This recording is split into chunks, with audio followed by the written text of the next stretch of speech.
Hello students, hope आप सब लोग अच्छे होंगे। लास्ट हम लोग क्या डिस्कस कर रहे थे? हम लोग साइक्लोन्स के बारे में डिस्कस कर रहे थे, चक्रवात के बारे में बात कर रहे थे कि साइक्लोन्स क्या होते हैं, चक्रवात क्या होते हैं। तो साइक्लोन चक्रवात के ओरिजिन के लिए, साइक्लोन आपके चक्रवात की उत्पत्ति के लिए फ्रंट्स जो है, वाताग्र जो है, उनका बनना बहुत जरूरी होता है। ठीक है, पहले वाताग्र बनते हैं, वाताग्र बनने के बाद ही चक्रवात जो है उनका निर्माण होता है या साइक्लोन्स का फॉर्मेशन होता है। लास्ट जो वीडियो आप लोगों ने देखी होगी तो उससे आपको दो फ्रंट्स के बारे में आपको बताया था मैंने, ठीक है, जिसमें था तुम्हारा warm front end cold front. Warm front के अंदर क्या था कि दो अलग गुण वाली जो हवाएं हैं वो मिल रही हैं, ठीक है, लेकिन यहाँ पे क्या है, वार्म एयर के अंदर मूवमेंट हो रहा है। और वार्म एयर कौन से रीजन के अंदर जा रही है, गर्म हवा कौन से क्षेत्र के अंदर जा रही है, जहाँ पे ठंडी हवा।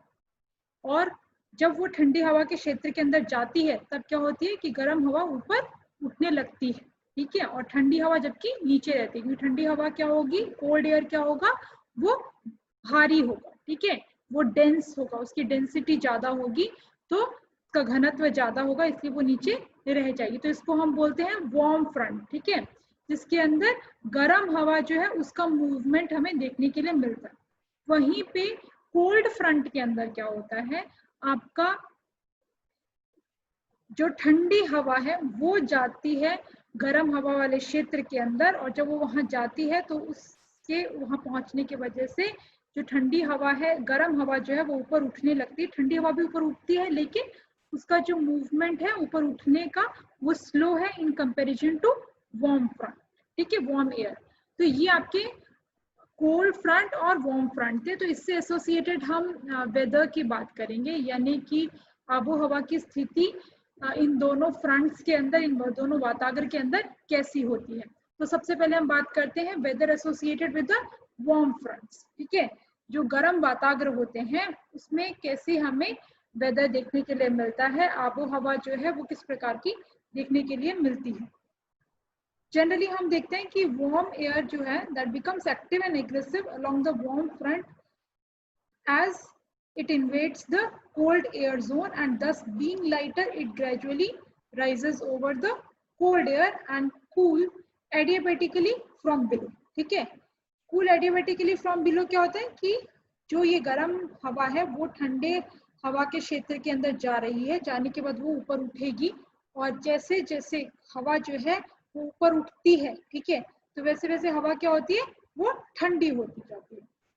तो इसको हम बोलते हैं एडियाबेटिकली जो कूलिंग है वो इसका हमें यहाँ पे देखने के लिए मिलता है। और ये जो कूलिंग का प्रोसेस होता है, ठीक है, ऊपर जाएगी हवा तो धीरे धीरे ठंडी होगी, ठीक है, और ये गर्म हवा है, ठंडी होने के साथ साथ जो है कंडेंसेशन का प्रोसेस शुरू हो जाता है, यानी कि संघनन की प्रक्रिया जो है वो शुरू हो जाती है। संघनन या कंडेंसेशन होने की वजह से क्लाउड फॉर्मेशन होता है, बादलों का जो निर्माण है वो हमें देखने के लिए मिलता है। और जब ये जो बादल है इनके अंदर 100% भेज की मात्रा आ जाती है, 100% स्पेसिफिक ह्यूमिडिटी के लेवल पे रीच कर जाते हैं, तो इसके द्वारा, इन बादलों के द्वारा बारिश भी की जाती है, प्रेसिपिटेशन भी जो है, इन पहले बादल बनते हैं फिर ये रेनफॉल करते हैं।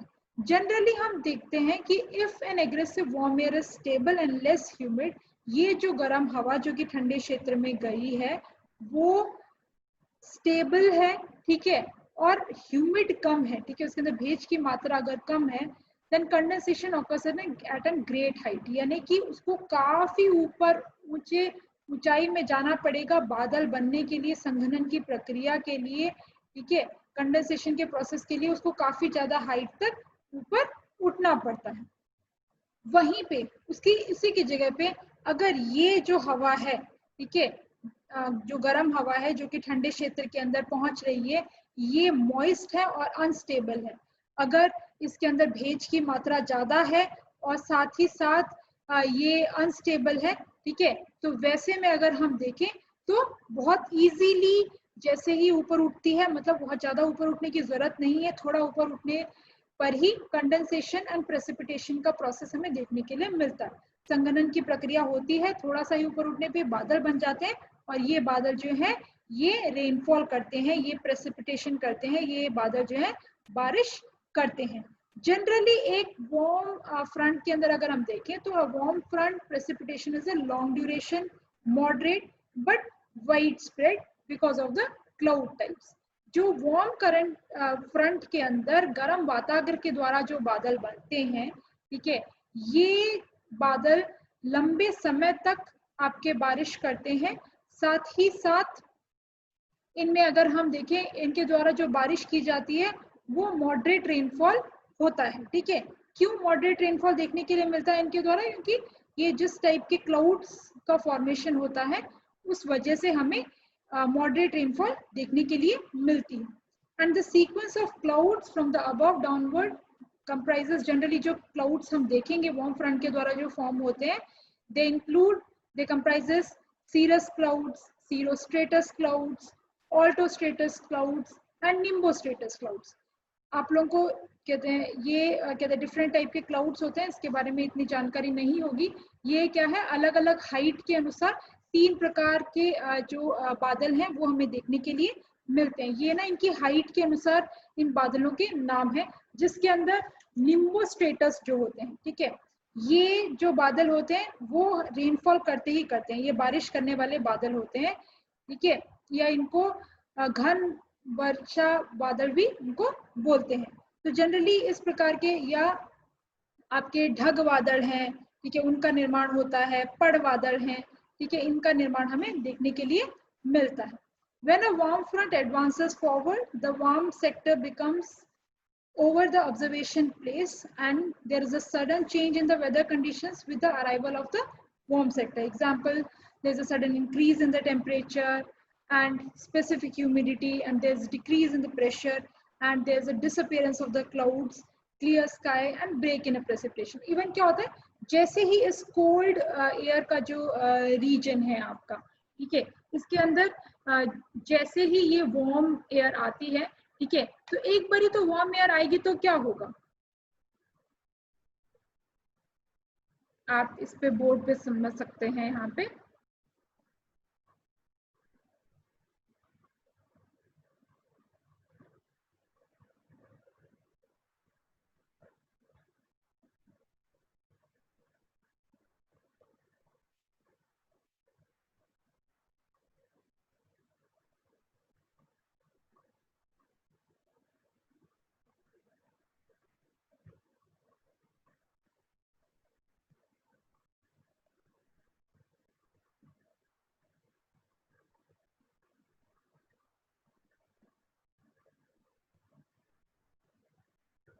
ये समझ लीजिए कि यहाँ पे वार्म एयर जो है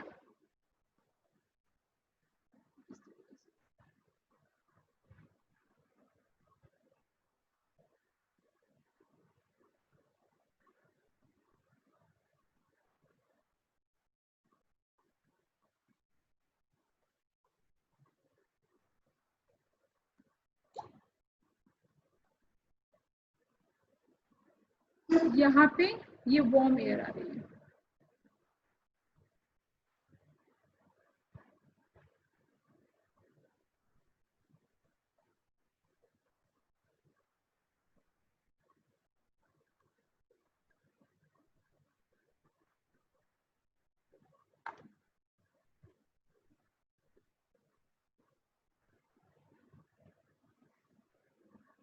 यहाँ पे ये वार्म एयर आ रही है, ठीक है, ये गर्म हवा आ रही है, और ये वाला कौन सा क्षेत्र है, यहाँ पे हम देखें तो यहाँ पे कौन सी हवा है, यहाँ पे आपकी ठंडी हवा है। ठीक है, इस ठंडी हवा के साथ आकर के गर्म हवा जब मिलती है तो क्या होगा, एकदम से जब ये इस क्षेत्र के अंदर पहुंचेगी, ठीक है, ये गर्म हवा जैसे ही इस रीजन के अंदर पहुंचेगी, ठंडे वाले के पास जैसे ही पहुंचेगी, तो पहुंचने पे एक बारी ये यहाँ पे तापमान बढ़ा देती है, टेम्परेचर जो है वो इंक्रीज कर देती है। ठीक है, और साथ ही साथ टेम्परेचर इंक्रीज करने के साथ ये जो हवा है ये ऊपर की तरफ उठने लगती है, और ऊपर उठेगी हवा, जब नीचे से ऊपर उठती है तो हवा क्या होती है, हवा ठंडी होती है। ठीक है, और ठंडी होगी तो उस वजह से कंडेंसेशन प्रोसेस होगा, संघनन की प्रक्रिया होगी, और इस संघनन की प्रक्रिया की वजह से क्लाउड फॉर्मेशन होता है, बादल बनते हैं, और ये बादल बारिश करते हैं। अभी डिपेंड करता है कि ये जो हवा, जो गर्म हवा है, ये जो ऊपर उठ रही है, इसके अंदर आपके ह्यूमिडिटी कितनी है, इसके अंदर भेज की अगर हम बात करें तो वो कितना है, ठीक है। अगर इसके अंदर ह्यूमिडिटी ज्यादा होगी, भेज अगर ज्यादा होगा, तो इसको बहुत ज्यादा ऊपर नहीं उठना पड़ेगा, थोड़ा ही ऊपर उठने पे बादल बन जाएंगे और ये बारिश करेंगे। लेकिन अगर इसके अंदर भेज की मात्रा जो है वो कम होती है, ह्यूमिडिटी कम होती है, तो इसे ज्यादा ऊंचाई तक ऊपर उठने के बाद जो है बादलों का निर्माण होगा और आपके ये बारिश करेंगे, ठीक है। तो ये जब ठंडी हवा जो है ये इस क्षेत्र के अंदर ये जो गर्म हवा ठंडे क्षेत्र के अंदर जब पहुंचती है, तो अचानक हम देखते हैं कि यहाँ पे आपके तापमान की वृद्धि होती है, ठीक है। टेम्परेचर जो है वो इंक्रीज हो जाता है वहां पे, और साथ ही साथ टेम्परेचर इंक्रीज होने के साथ साथ, तापमान बढ़ने के साथ साथ स्पेसिफिक ह्यूमिडिटी जो है, ठीक है, स्पेसिफिक ह्यूमिडिटी यानी कि सापेक्ष आर्द्रता, ये बढ़ जाती है वहां पे, आर्द्रता बढ़ेगी, ठीक है, और टेम्परेचर जो है तापमान बढ़ेगा, तो उससे क्या होता है, एयर का प्रेशर जो होता है, हवा का जो दबाव होता है वो घट जाता है, डिक्रीज हो जाता है, ठीक है। तो ये मेजर, और इस वजह से अगर वहां पे कोई क्लाउड्स हैं, बादल अगर हैं, तो इस गर्म हवा के वहां पे जाने की वजह से बादल जो है डिसअपेयर हो जाते हैं, क्लाउड्स जो है वो हट जाते हैं और क्लियर स्काई एकदम हमें देखने के लिए मिलता है। अब हम देखते हैं ठंडे जो वातावरण होते हैं, आपके कोल्ड फ्रंट्स जब फॉर्म होते हैं, कोल्ड फ्रंट्स कब फॉर्म होंगे, इसका उल्टा हो जाएगा, जैसा कि गर्म वातावरण में था, आपके वार्म फ्रंट के अंदर था, इसमें क्या होता है, ठंडी जो हवा है वो ट्रैवल करके जा रही है किसमें, गर्म हवा वाले क्षेत्र के अंदर। ठंडी हवा गर्म हवा वाले क्षेत्र के अंदर जब जाती है, तो वहां की जो गर्म हवा है उसको ये डिस्प्लेस कर देती है, उसको वहां से हटा देती है, हटाने की वजह से ये जो गर्म हवा है अभी इसको ऊपर उठना पड़ता है, क्योंकि इसकी जगह किसने ले ली, इसकी जगह ठंडी हवा ने ले ली। और ये जब इसको ऊपर उठाती है इस गर्म हवा को, तो साथ साथ में इस ठंडी हवा को भी थोड़ा थोड़ा ऊपर जो है उठना पड़ता है, ठीक है, वो भी धीरे धीरे थोड़ा थोड़ा ऊपर उठती है, हालांकि इतना ज्यादा नहीं उठती है जितनी गर्म हवा ऊपर उठ रही है, ठीक है, उसके कंपैरिजन में कम जो है इसका राइज हमें देखने के लिए मिलता है, लेकिन एक राइज होता है, ठीक है। यहाँ पे आप देख सकते हो कि ये ठंडी हवा जो है यहाँ पे इस गर्म हवा के क्षेत्र के अंदर पहुंची, this is an cold air which reaches in the warm air region and it displaces the warm air from this region, that's why the warm air has to rise, ठीक है, and a little bit rise in the cold air is also observed at that time। और ये जब rise होंगी, ठीक है, when this warm air rises up, तो क्या होगा, adiabatically there would be a cooling of this warm air, ठीक है, ये ऊपर उठेंगी तो ये ठंडी होंगी तो क्या होगा, बादलों का निर्माण और आपके रेनफॉल, प्रेसिपिटेशन जैसी चीजें आपको देखने के लिए मिलेंगी। तो इससे एसोसिएटेड हम देखें तो जनरली कोल्ड एयर क्या होती है, ठंडी हवा कैसी होती है, दैट इज डेंस, ठीक है, उसका घनत्व जो है वो ज्यादा हमें देखने के लिए मिलता है, डेंसिटी ज्यादा होती है, and it becomes active and aggressive along the cold front where the cold air invades the warm air region and pushes it upward while it being a denser settles down। क्योंकि वो जो ठंडी हवा है उसका घनत्व ज्यादा है, उसकी डेंसिटी ज्यादा है, तो वो गर्म हवा को वहां से डिस्प्लेस कर देगी, ठीक है, और उस वहां पे वो नीचे की तरफ वो सेटल डाउन जो है ठंडी हवा हो जाती है।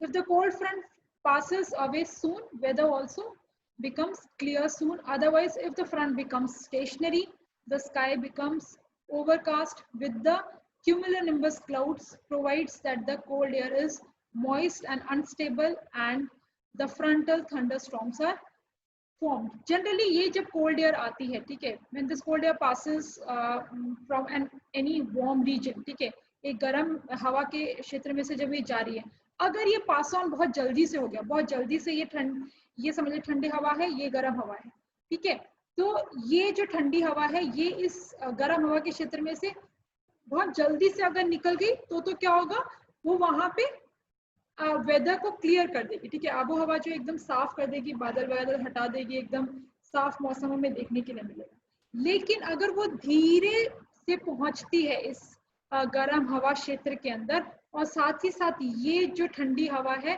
वो अनस्टेबल है, अस्थिर है, ठीक है, और उसके अंदर भेज की मात्रा ज्यादा है, यानी कि ये मॉइस्ट है, इसका जो नेचर अगर हम देखें तो मॉइस्ट है। तो वैसे में क्या होता है, आपके बादलों का निर्माण होता है। और यहाँ पे कौन से बादल बनते हैं, क्यूमुलोनिम्बस क्लाउड्स जो है वो ये बनाती है। जबकि हमने देखा था गर्म वातावरण के क्षेत्र के अंदर आपके कौन से बादल, कई प्रकार के बादल बनते हैं इसके अंदर, जैसे कि सीरस क्लाउड्स है, सीरोस्ट्रेटस है, ऑल्टोस्ट्रेटस क्लाउड्स है, निम्बोस्ट्रेटस क्लाउड्स है। लेकिन इसके अंदर कौन से क्लाउड्स बनते हैं, कौन से बादल बनते हैं, आपके क्यूमुलोनिम्बस जो बादल है वो हमें देखने के लिए मिलते हैं। और ये जो बादल होते हैं ये थंडरस्टॉर्म लेकर के आते हैं, बिजली ना चमकारा गाजवीन जो है इसके साथ एक रेनफॉल हमें देखने के लिए मिलती है। और ये जो बादल रेनफॉल करते हैं हेवी रेनफॉल होता है, ठीक है, लेकिन एक शॉर्ट टाइम पीरियड के लिए रेनफॉल हमें देखने के लिए मिलता है, एक शॉर्ट ड्यूरेशन के लिए रेनफॉल होता है। बहुत कम समय में बहुत ज्यादा बारिश जो है वो हमें यहाँ पे देखने के लिए मिलती है। जबकि गर्म वातावरण क्या था, लंबे समय के लिए बारिश कर रहे थे और मॉडरेट मध्यम मात्रा के अंदर जो बरसात है हमें देखने के लिए मिल रही थी। इसके अलावा देखें तो इसके वेदर के अंदर क्या क्या चेंजेस होते हैं यहाँ पे, तो there is a decrease in air temperature, क्योंकि ठंडी हवा गर्म क्षेत्र के अंदर पहुंच रही है तो तापमान क्या होगा, घट जाएगा, ठीक है, तापमान कम हो जाता है। और तापमान कम होने के साथ साथ एयर का जो प्रेशर है वो इंक्रीज हो जाता है, हवा का जो दबाव है वो आपका बढ़ जाता है। And there is a decrease in specific and relative humidity, आपकी सापेक्ष आर्द्रता जो है उसके अंदर आपको कहते हैं डिक्रीज देखने के लिए मिलता है, यानी कि सापेक्ष आर्द्रता जो है वो आपके घट जाती है इसके अंदर। और विंड का डायरेक्शन की अगर हम बात करें, हवा की जो दिशा है उसकी अगर हम बात करें तो 45 डिग्री से 188 डिग्री तक उसका एंगल जो है वो चेंज हो जाता है ऐसे रीजन के अंदर पहुंचने की वजह से। और मेजर जो इसका फीचर है, precipitation is accompanied with lightning and the cloud thunder, ठीक है, गाजवीन और बिजली न चमकारा के साथ आपको भारी बरसात कम समय के लिए देखने के लिए मिलती है। कई बारी ये जो बारिश होती है इसके साथ हेल स्टॉर्म्स भी आपको देखने के लिए मिलते हैं, यानी कि आपके हिमखंड, बर्फ या ओले की जो बरसात है वो भी हमें देखने के लिए मिलती है। जब ये कोल्ड फ्रंट पास ऑन हो जाता है वार्म एयर से, ठीक है, ये जो ठंडी वातावरण है ये यहाँ पे खत्म हो जाता है, तो उसमें क्लाउड जो बादल बनते हैं, क्यूमुलोनिम्बस जो क्लाउड्स बनते हैं, ये बादल बारिश बंद कर देते हैं और एकदम आसमान जो है साफ हमें देखने के लिए मिलता है। और जनरली इस टाइम पे विंड की जो डायरेक्शन है नॉर्थ वेस्ट डायरेक्शन विंड की हमें देखने के लिए मिलती है। अब हम बात करेंगे, ये हमने इससे एसोसिएटेड कैसा वेदर रहता है इसकी हमने बात कर ली। चक्रवात के बारे में मैंने आपको बता ही दिया था। चक्रवात दो प्रकार के होते हैं, ठीक है, जिसमें आपके टेम्परेट साइक्लोन्स हैं और ट्रॉपिकल साइक्लोन्स हैं। क्या होते हैं साइक्लोन, चक्रवात आपको बताया था कि केंद्र के अंदर निम्न दबाव होता है, ठीक है। Cyclones are the centre of the low pressure which is surrounded by the closed isobars having an increasing pressure outwards. अंदर लो प्रेशर होता है, बाहर आपके क्लोज्ड आइसोबार्स देखने के लिए मिलती हैं, सम दबाण रेखाएं देखने के लिए मिलती हैं। और जैसे जैसे आप केंद्र के भाग से बाहर की तरफ जाते हैं वैसे वैसे दबाण क्या होता है, बढ़ता जाता है। और हमें पता है हवा हमेशा उच्च दबाण से निम्न दबाण की तरफ चलती है, high pressure to low pressure हमें विंड का फ्लो देखने के लिए मिलता है। इस वजह से बाहर से हवाएं अंदर की तरफ चलती है, और ये जो बाहर से हवाएं अंदर की तरफ चलने की जो इनकी दिशा है वो हमें दोनों गोलार्ध के अंदर, उत्तरी गोलार्ध और दक्षिणी गोलार्ध के अंदर अलग देखने के लिए मिलती है। जिसमें हम नॉर्दर्न हेमिस्फीयर की बात करें, उत्तरी गोलार्ध की अगर हम बात करें तो उत्तरी गोलार्ध में ये कैसे चलती है, एंटी क्लॉकवाइज डायरेक्शन के अंदर चलती है। एंटी क्लॉकवाइज कैसे होगा, क्लॉकवाइज कैसे होता है, ऐसे, ठीक है, तो एंटी क्लॉकवाइज उसका उल्टा। और वहीं पे सदर्न हेमिस्फीयर की हम बात करें, दक्षिणी गोलार्ध की अगर हम बात करें तो वहां पे हवाएं कैसे चलती हैं, ये क्लॉकवाइज डायरेक्शन के अंदर ये हवाएं चलती हैं। जनरली इनका शेप कैसा होता है, आइदर दे आर सर्कुलर, या तो वो गोल होती हैं, या इलेप्टिकल लंब गोल होती हैं, या वी आकार का इनका शेप हमें देखने के लिए मिलता है, या फिर फनल आपका गरड़ी जो होती है उसकी जैसी इसका आकार हमें देखने के लिए मिलता है। जनरली हम इसको दो प्रकार के चक्रवातों में विभाजन करते हैं, जिसके अंदर आपके हैं टेम्परेट साइक्लोन्स, ठीक है, शीतोष्ण कटिबंधीय चक्रवात जिसे हम एक्स्ट्रा ट्रॉपिकल साइक्लोन्स भी बोलते हैं। फिर आपके हैं ट्रॉपिकल साइक्लोन्स यानी कि उष्णकटिबंधीय चक्रवात। तो आज हम अब आगे डिस्कस करेंगे टेम्परेट साइक्लोन्स के बारे में, यानी कि शीतोष्णकटिबंधीय चक्रवात के बारे में। टेम्परेट साइक्लोन्स जो होते हैं, temperate cyclones they are also called as extra tropical cyclones और वेव साइक्लोन्स और सिंपल डिप्रेशंस एंड एटमॉस्फेरिक कहते हैं disturbances which are having the low pressure in the center and increasing pressure outward। तो क्या होता है शीतोष्ण कटिबंधीय चक्रवात? क्या होता है? टेम्परेट साइक्लोन जो होते हैं सेम वही साइक्लोन वाली चीज ही है। सेंटर के अंदर, केंद्र के अंदर जो है वो आपके लो प्रेशर होगा, निम्न दबाण होगा, और बाहर आपके क्लोज्ड आइसोबार्स हमें देखने के लिए मिलेंगी, बंद जो है सम दबाण रेखाएं देखने के लिए मिलेंगी। और जैसे जैसे हम केंद्र से बाहर की तरफ जाते हैं वैसे वैसे दबाण बढ़ता जाता है। तो सेंटर में आपके लो प्रेशर होता है, बाहर आपके हाई प्रेशर उच्च दबाण की स्थिति हमें देखने के लिए मिलती है। इसको अलग अलग नामों से भी जाना जाता है शीतोष्णकटिबंधीय चक्रवात को। एक्स्ट्रा ट्रॉपिकल है, वेव साइक्लोन है, फिर सिंपल डिप्रेशन भी इसको बोलते हैं, लो प्रेशर डिप्रेशन भी इनको बोलते हैं। इनका हम देखें कि ये कहाँ पे बनते हैं, तो जनरली जो आपके मिडिल लैटिट्यूड्स जो हैं, ठीक है, वहाँ पे आपको इस शीतोष्णकटिबंधीय चक्रवात देखने के लिए मिलेंगे। मध्य अक्षांशीय जो क्षेत्र है जहाँ पे दो विपरीत गुण वाली हवाएं मिलती हैं, ठीक है, टू डिफरेंट नेचर जो एयर हैं उनके मर्ज होने के वजह से या उनके कन्वर्जिंग होने के प्रोसेस के दौरान आपके ऐसे ये जो साइक्लोन्स है इनका निर्माण हमें देखने के लिए मिलता है।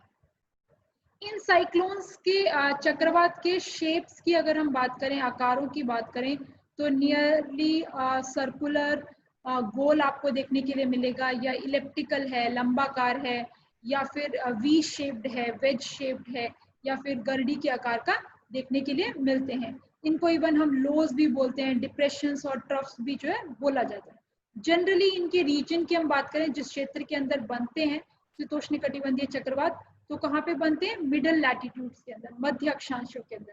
मध्य अक्षांश का विस्तार की अगर हम बात करें, कहाँ से कहाँ तक ये एक्सटेंड कर रहा है ये रीजन, तो this region extends between 35 degrees to 65 degree latitudes on both the hemisphere. ठीक है, दोनों पृथ्वी में दो गोलार्ध हैं, उत्तरी गोलार्ध, ये पृथ्वी गोल, बीच में इक्वेटर, ऊपर क्या है? उत्तरी गोलार्ध, नीचे क्या है? दक्षिणी गोलार्ध। तो दोनों उत्तरी गोलार्ध और दक्षिणी गोलार्ध के अंदर 35 डिग्री से 65 डिग्री अक्षांश के मध्य जो है आपको चक्रवात देखने के लिए मिलते हैं। सिमिलरली दक्षिणी गोलार्ध के अंदर भी 35 डिग्री से 65 डिग्री अक्षांशों के बीच में देखने के मिलते हैं। क्यों? क्योंकि यहाँ पे दो विपरीत गुण वाली हवाएं मिल रही हैं। कौन सी हैं ये दो कॉन्ट्रास्टिंग एयर मासेस? कौन से हैं यहाँ पे?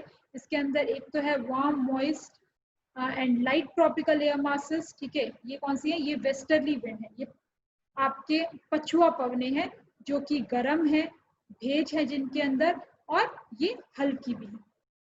किससे मिलती है इनका जो कन्वर्जेंस है वो कौन सी हवाओं के साथ होता है? वो होता है cold and dense polar air masses. ठंडी और अधिक घनत्व वाली जो हवाएं हैं उनके साथ ये मिलती हैं। तो ये दोनों को अगर हम देखें तो these both air masses are of opposite nature, and due to that they are responsible for formation of different fronts and which leads to the development of temperate cyclones। ठीक है, तो यहाँ पे कौन से दो विंड्स मिल रहे हैं? Westerlies and polar winds. ठीक है, पछुआ पवने और ध्रुवीय पवनों के मिलने के वजह से हमारे शीतोष्णकटिबंधीय चक्रवात का निर्माण होता है। इनको मध्य अक्षांशीय चक्रवात भी आपके बोलते हैं। अब हम different types of temperate cyclones देख लेते हैं। ठीक है, अलग अलग प्रकार के कितने प्रकार के या कैसे किस रूप में इनका निर्माण हमें देखने के लिए मिलता है शीतोष्णकटिबंधीय चक्रवात का। तो जनरली इनके ओरिजिन की हम जो डिवीजन करते हैं वो इस बेसिस पे करते हैं कि कौन से दो डिफरेंट जो कॉन्ट्रास्टिंग एयर मासेस हैं, ठीक है, यानी कि दो अलग अलग जुदा जुदा या दो विरोधाभासी जो हवाएं हैं वो कैसे उनका कन्वर्जेंस हो रहा है। ठीक है, तो और हम इनको दो एयर मासेस को डिफरेंशिएट किस बेसिस पे कर रहे हैं? दो मासेस को अलग अलग किस आधार पे बता रहे हैं उनके अंदर टेम्परेचर कितना है, तापमान कितना है, हवा में प्रेशर कितना है, दबान कितना है, ह्यूमिडिटी कैसी है हवा के अंदर, यानी कि भेज की जो मात्रा है वो हमें किस प्रकार की देखने के लिए मिलती है, इस आधार पर हम उनकी बात करें। तो इसके अकॉर्डिंग हम शीतोष्णकटिबंधीय चक्रवात का कैटेगराइजेशन करते हैं, अगर क्लासिफिकेशन करते हैं, वर्गीकरण करते हैं, तो 3 प्रकार के शीतोष्णकटिबंधीय चक्रवात हमें देखने के लिए मिलते हैं, जिसमें सबसे पहले जो है आपके इसके अंदर वो है डायनेमिक साइक्लोन्स, और दूसरे जो है वो है थर्मल साइक्लोन्स यानी कि तापीय चक्रवात, तीसरे हैं आपके सेकेंडरी साइक्लोन्स या फिर इनको बोलते हैं द्वितीयक चक्रवात। तो डायनेमिक साइक्लोन्स कौन से होते हैं? Dynamic cyclones are in fact a real temperate cyclones because they are formed due to the convergence of cold polar air masses and warm and moist maritime tropical air masses। ठीक है, actually जो सही मायनों में हम शीतोष्णकटिबंधीय चक्रवात की बात करें तो वो डायनेमिक साइक्लोन्स जो किसके वजह से बनते हैं? दो ये कॉन्ट्रास्टिंग एयर मासेस के मिलने के वजह से बनते हैं। कौन से दो कॉन्ट्रास्टिंग एयर मासेस हैं यहाँ पे? एक तो आपके उत्तर से या फिर दक्षिण दिशा से आने वाली पोलर विंड्स, ठीक है, ध्रुवीय पवनें। ध्रुवीय पवनें क्या होती हैं? ठंडी होती हैं और सूखी होती है, ठीक है, ड्राई होती है, they are cold and they are dry winds. और दूसरा जो होता है वो है आपके वेस्टर्ली विंड्स या फिर हम बोल सकते हैं moist maritime tropical air masses, यानी कि दरियाई भाग से आने वाली जो भेज की मात्रा ग्रहण करी हुई भेज वाली जो हवाएं हैं, ये दो हवाओं के मिलने की वजह से, अभी ये तो क्या है, ये आपके है ठंडी और सूखी, और ये क्या है, गर्म, और इनके अंदर भेज ज्यादा है। तो इन दोनों के मिलने पे क्या होगा? वातागर का निर्माण होगा और आगे चक्रवात की जो उत्पत्ति हमें देखने के लिए मिलती है। जनरली हम देखें वेदर कंडीशंस कैसी होती हैं डायनेमिक साइक्लोन्स के अंदर, तो these cyclones affects the weather conditions of a very large area in the middle latitudes. इस प्रकार के चक्रवात जब आते हैं, डायनेमिक साइक्लोन्स आते हैं, तो काफी बड़े क्षेत्रफल के अंदर, काफी बड़े एरिया के अंदर आपके इनका प्रभाव देखने के लिए मिलता है। ठीक है, इनमें डिफरेंट टाइप्स ऑफ फ्रंट्स का फॉर्मेशन होता है इन चक्रवात के द्वारा। डायनेमिक साइक्लोन्स के अंदर वार्म फ्रंट या कोल्ड फ्रंट, दोनों प्रकार के फ्रंट्स का फॉर्मेशन हमें देखने के लिए मिलता है, और साथ ही साथ उसके अंदर वार्म एंड कोल्ड सेक्टर्स जो है इनका डेवलपमेंट हमें देखने के लिए मिलता है। ठीक है, तो ये डायनेमिकली, क्योंकि ये इनकी उत्पत्ति होती है, इनका प्रोडक्शन होता है, ये प्रोड्यूस होते हैं दो डिफरेंट कॉन्ट्रास्टिंग एयर मासेस के मिलने के वजह से। when the contrasting air masses enters into the territory of one another, then this type of cyclones do originate. That's why they are known as dynamic cyclones. दूसरे प्रकार के आपके हैं थर्मल साइक्लोन्स, यानी कि हम इन्हें बोलते हैं तापीय चक्रवात। ये कौन से हैं? इनके बारे में आपके ब्रूनट थर्मल जो है, इन्होंने इनके बारे में बताया था कि इनके फॉर्मेशन के बारे में। तो इसमें थर्मल साइक्लोन्स के बारे में इनका क्या कहना था? They are developed of low pressure centers. They have the low pressure centers on the continents in the summer or in temperate regions, and as such winds blow all the directions towards the low pressure centers. Such thermally induced temperate cyclones are stationary at the places of origin and different fronts are not developed. Such thermally induced cyclones in the middle latitudes have been named by Amphiorus insolation cyclones।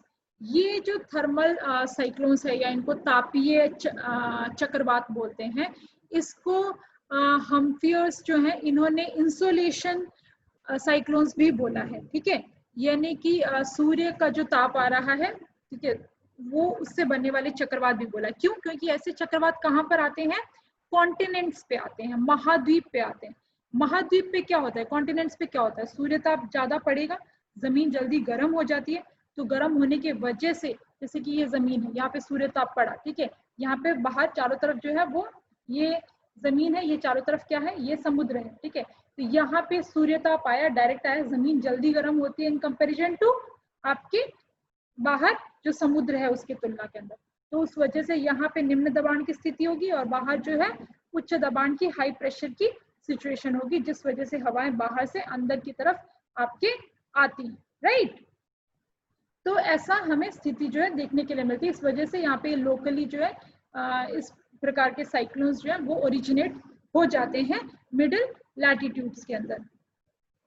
In cyclones की अगर हम बात करें, इनको insulation cyclones इनको बोला गया है, ठीक है। According to Humphreys, thermal cyclones are produced due to the development of low pressure centers over the warm water surfaces of the sea surrounded by cold land surfaces during the winter season। तो ये जो मैंने आपको situation बताई ये कब होती है? समर सीजन के अंदर, ठीक है। यानी कि उन्हारे के अंदर ये होगा कि जमीन जल्दी गर्म हो जाएगी और पानी जो है वो उस टाइम पे ठंडा रहेगा। तो यहाँ पे इसका मतलब जमीन पे निम्न दबाण और आपके पानी में क्या होगा? उच्च दबाण, हाई प्रेशर कंडीशन। उसी की जगह पे विंटर सीजन में क्या होगा? ठीक है, विंटर सीजन के अंदर अगर कहीं पे इस तरीके का है, बीच में तो आपके समुद्र है और चारों तरफ जो है वो आपके जमीन आपको देखने के लिए मिल रही है। तो सर्दियों के अंदर क्या होता है? पानी जो है वो धीरे ठंडा होता है, ठीक है। यानी कि पानी का तापमान ज्यादा है, पानी का तापमान ज्यादा होगा, टेम्परेचर ज्यादा होगा। इसका मतलब यहाँ पे आपका प्रेशर कैसा होगा? आपके हाई प्रेशर आपको लो प्रेशर आपको देखने के लिए मिलेगा। Temperature is high, temperature is high, pressure is low, हमेशा अपोजिट रिलेशन इसका देखने के लिए मिलता है। उच्च तापमान यानी कि निम्न दबाण की स्थिति, वहीं पे चारों तरफ क्या है? ये जमीन है।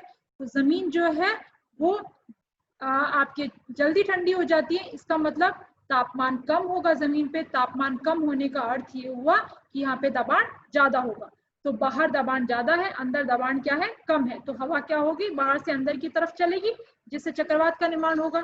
तो विंटर सीजन के अंदर जहाँ पे चारों तरफ आपके जमीन हो, बीच में जल, ठीक है, तो वहां पे इस प्रकार के चक्रवात का निर्माण होता है।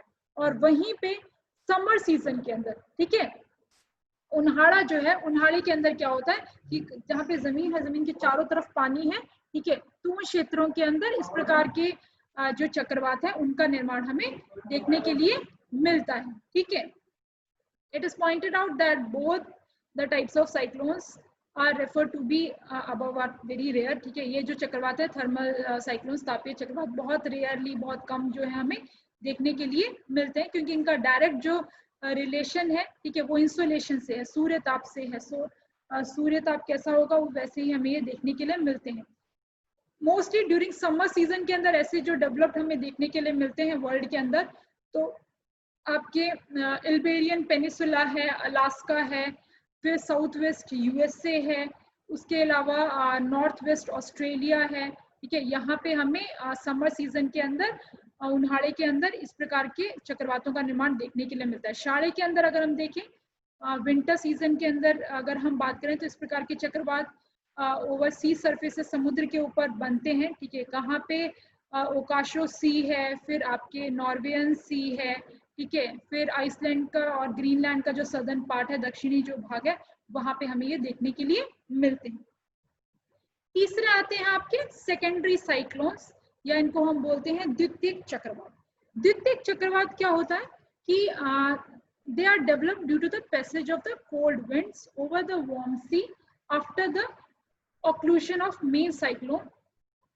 एक जो मेन चक्रवात आता है, मेन जो साइक्लोन आता है, उस मेन साइक्लोन के बनने के बाद उसके पीछे, ठीक है, जो गर्म समुद्र है, ठीक है, वार्म सी है, उसके ऊपर जो ठंडी हवाएं हैं उनके चलने की वजह से उसके पीछे एक छोटा चक्रवात बन जाता है, ठीक है। उसको उसके पीछे पीछे एकदम चलता है, जैसे एक माँ के पीछे उसका बच्चा चलता है ना, ठीक है, बिल्कुल वैसे ही आपको देखने के लिए मिलेगा। तो इनको हम सेकेंडरी साइक्लोन्स बोलते हैं या द्वितीयक चक्रवात बोलते हैं। अभी हम देख लेते हैं कि अभी हम बात करेंगे इनके शेप, साइज एंड वेलोसिटी की, शीतोष्णकटिबंधीय चक्रवात के। तो शीतोष्णकटिबंधीय चक्रवात जो होते हैं टेम्परेट साइक्लोन्स के डिफरेंट शेप्स हमें देखने के लिए मिलते हैं, जिसमें ये भी हमने पहले से बात करते आ रहे हैं हम। सर्कुलर शेप होता है, सेमी सर्कुलर भी होता है, गोलाकार, अर्धगोलाकार, इलिप्टिकल, लंबगोल या इलोंगेटेड, या फिर वी शेप्ड, वी आकार के जो है हमें ये देखने के लिए मिलते हैं। अंदर निम्न दबाण होता है, केंद्र में लो प्रेशर होता है, बाहर आपके क्लोज्ड आइसोबार्स देखने के लिए मिलती हैं, बंद जो है हमें समदाब रेखाएं देखने के लिए मिलती हैं, और बाहर की तरफ आपके उच्च दबाण की जो स्थिति है वो आपको देखने के लिए मिलती है।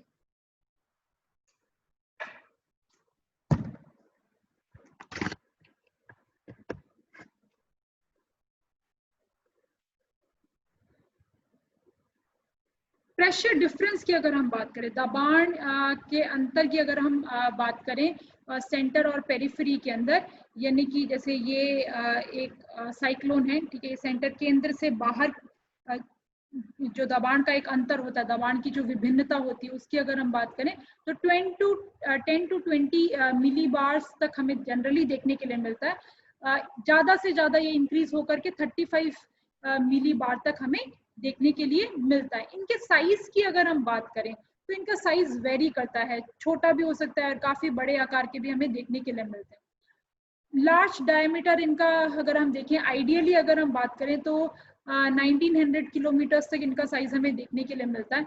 बहुत छोटे चक्रवात की, शीतोष्ण कटिबंधीय चक्रवात के डायमीटर की अगर हम बात करें, व्यास की अगर हम बात करें, तो फिर हमें ये 100 किलोमीटर तक देखने के लिए मिलता है। डायमीटर व्यास यानी कि जैसे कि ये गोल है तो यहाँ से लेके यहाँ तक की जो दूरी है, ठीक है, तो ये बड़े से बड़े के अंदर 1900 किलोमीटर यानी कि 1200 माइल, ठीक है, या फिर आपके 1000 छोटे से छोटे में 1000 किलोमीटर यानी कि 640 माइल तक हमें देखने के लिए मिलते हैं।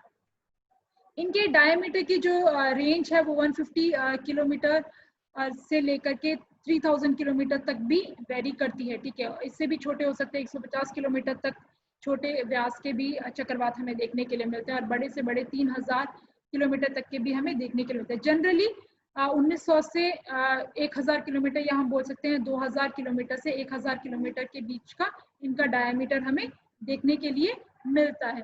कई बारी ये इतने बड़े होते हैं, इतने एक्सटेंसिव होते हैं, ठीक है, कि they even cover around 10 lakh square kilometre area, ठीक है, 10 लाख चौरस किलोमीटर क्षेत्रफल तक फैले हुए इतने बड़े भी हमें देखने के लिए मिलते हैं। कई इनका जो वर्टिकल एक्सटेंट होता है वो 10 to 12 किलोमीटर तक वाइड हमें देखने के लिए मिलता है।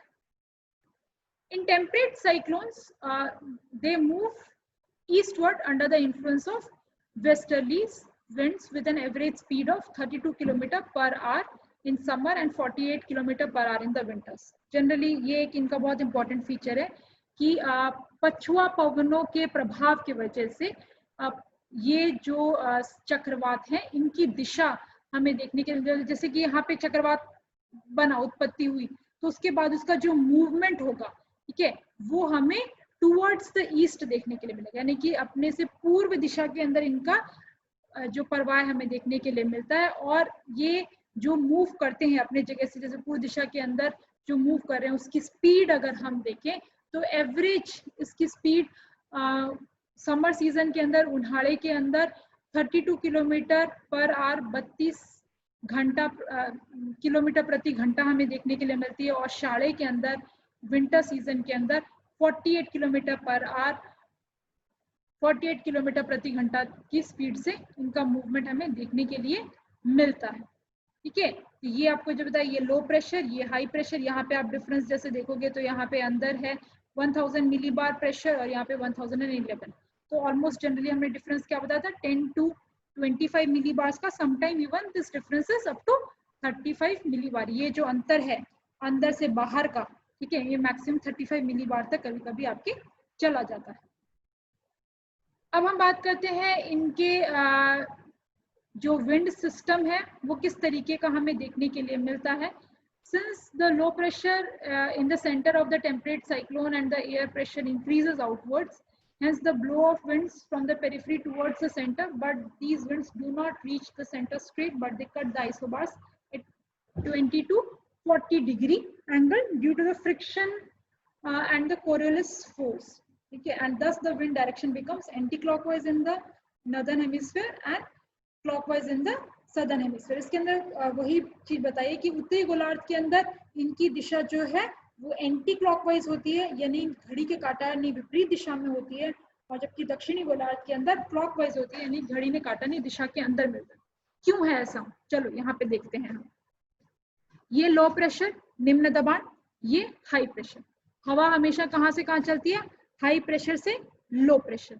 तो आप ये सोच रहे होंगे जब हवा हाई प्रेशर से लो प्रेशर की तरफ चलती है तो यहाँ से हवा तो यहाँ पे ऐसे सीधी आनी चाहिए, राइट। लेकिन पृथ्वी जो है वो अपनी धुरी पे घूम रही है गोल, ठीक है। तो इस घूमने के वजह से एक बल लगता है, ठीक है, एक फ्रिक्शनल फोर्स काम करता है, एक घर्षण का बल लगता है। इस घर्षण के बल को हम बोलते हैं कोरियोलिस फोर्स, कोरियोलिस बल। इस कोरियोलिस बल की वजह से ये हवाएं यहाँ से यहाँ तक जब ये चलती हैं तो यहाँ से यहाँ तक जब आती हैं तो सीधी नहीं आ पाती, ठीक है। उसकी जगह क्या होता है, ये हवा थोड़ी एक इसका एंगल चेंज हो जाता है, कितना 20 to 40 डिग्रीज तक इसका एंगल जो है वो चेंज हो जाता है। ऐसे सीधे आने की बजाय कैसे होता है, ठीक है, ये यहाँ से सीधा आना चाहिए लेकिन उसकी जगह ये हवा क्या होगी, ऐसे यहाँ से ये इधर पहुंच जाएगी, ठीक है। तो अराउंड 20 to 40 डिग्री एक एंगल चेंज हो जाएगा और उस वजह से इन हवाओं का मूवमेंट जो हम देखेंगे उत्तरी गोलार्ध के अंदर तो क्या होगा, एंटी क्लॉकवाइज होगा, घड़ी ना काटानी विपरीत दिशा के अंदर होगा। और वहीं पे ये जो आप जैसे देख रहे हो तो ये एंटी क्लॉकवाइज है, ठीक है, नॉर्दर्न हेमिस्फीयर के अंदर। वहीं पे आपके अगर दक्षिणी गोलार्ध की अगर हम बात करते तो यहाँ पे हवाएं कैसे चलती, ये ऐसे चलती यहाँ पे, ठीक है, इस तरीके से। तो ये क्या हो जाता आपका क्लॉकवाइज डायरेक्शन, सुई ना काटानी दिशा के अंदर आपको ये देखने के लिए मिलता।